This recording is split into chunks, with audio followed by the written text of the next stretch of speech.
Finally Nevin is back. ഇത് ഞാൻ expect ചെയ്ത് തന്നെയായിരുന്നു കേട്ടോ.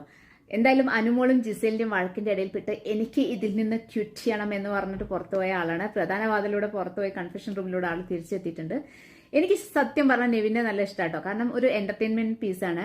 ഇതൊക്കെ പറയുമ്പോൾ ഞാൻ ബിഗ് ബോസ് ഫുൾ കണ്ടാവും എന്ന് നിങ്ങൾ വിചാരിക്കുന്നുണ്ടാവും. No, never. 2-3 ദിവസം കണ്ടപ്പോൾ തന്നെ എന്തൊക്കെ ഒപ്പം അവർ കാണിച്ചു കൂടും. ഒരു എനർജി ഇല്ലാത്ത എന്താ പറയുക, ഒരു സ്ലോ മോഷനായ കുറേ ആൾക്കാർ അവരെയാണ് അതിനകത്ത് കൊണ്ടിട്ടിരിക്കുന്നത്. എന്തായാലും നെവിന്റെ കംബാക്ക് എനിക്ക് ഇഷ്ടമായി, റീ എൻട്രി ഇഷ്ടമായി. ലെറ്റ് സി ഇനി എന്താണ് ചേഞ്ചസ് വരുന്നത് നോക്കാം. കാരണം പുറത്ത് എന്താ പറയുക, പുറന്തള്ളാനായിട്ട് കൂടെ പിന്നിൽ നിന്ന് നമ്മുടെ ആദിലും നൂറയാണ്. അവരെ കൊണ്ട് ആകെ എന്തെങ്കിലും ചെയ്തിട്ടുണ്ടെങ്കിൽ അത് മാത്രമേ ബിഗ് ബോസിൽ ചെയ്തിട്ടുള്ളൂ. അല്ലാത്ത സമയത്ത് ബേബി ബേബി എന്താ കാണിക്കുന്നതെന്ന് അറിയില്ല. അനുമോളാണെങ്കിൽ ഏതു നേരവും കരച്ചില്. രേണുസുതി പിന്നെ നമ്മളൊക്കെ ഇവിടെ ഇരുന്ന് ടി വിയിൽ ബിഗ് ബോസ് കാണുന്നു, രേണുസുതി അതിൻ്റെ ഉള്ളിൽ കിടന്നുകൊണ്ട് ഉള്ളിൽ ബിഗ് ബോസ് കാണുന്നു. അത്രയേ ഉള്ളൂ വ്യത്യാസം. പിന്നെ ജിസേൽ ലേഡീസിൽ എനിക്ക് തോന്നുന്നു കുറച്ച് സ്ട്രോങ് കണ്ടസ്റ്റൻസ് ആണ്. പിന്നെ രൺബീർ കപൂറിന്റെ കാര്യം പറയണ്ട.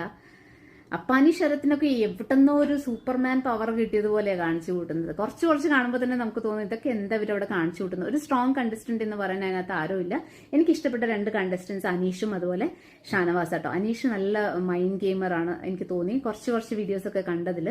പിന്നെ ഷാനവാസ് നല്ല മെച്ചുവേർഡ് ആയിട്ടുള്ള ഒരു ക്യാരക്ടറായിട്ട് എനിക്ക് തോന്നിയത്. എല്ലാത്തിലും ആളുടേതായ അഭിപ്രായങ്ങളുണ്ട്. അത് ജിസേലിന്റെ ഡ്രസ്സിങ് മുതൽ വീട്ടിൽ നടക്കുന്ന പല കാര്യങ്ങൾ, ഈവൻ ആദില നൂറേനെ പറ്റിയിട്ടാണെങ്കിലും മറ്റേ കുട്ടികളെ റെനേനെ പറ്റിയിട്ടൊക്കെ ആണെന്നുണ്ടെങ്കിലും ആളുടേതായ കാഴ്ചപ്പാടുണ്ട്. അത് തെറ്റോ ശരിയോ എന്നുള്ളതല്ല. ഹി ഹാസ് ഹിസ് ഓൺ ഇത്.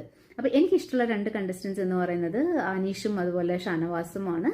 പിന്നെ Nevin, as I told you earlier, ഒരു എന്റർടൈൻമെന്റ് പീസ്, ടോക്സിക് അല്ലാത്ത ഒരാളാണ്. Anyway let see how the game is going to happen next. മോഹൻലാലിന്റെ എൻട്രിക്ക് വേണ്ടി വെയിറ്റ് ചെയ്യാണ് ഞാനും. So see you guys.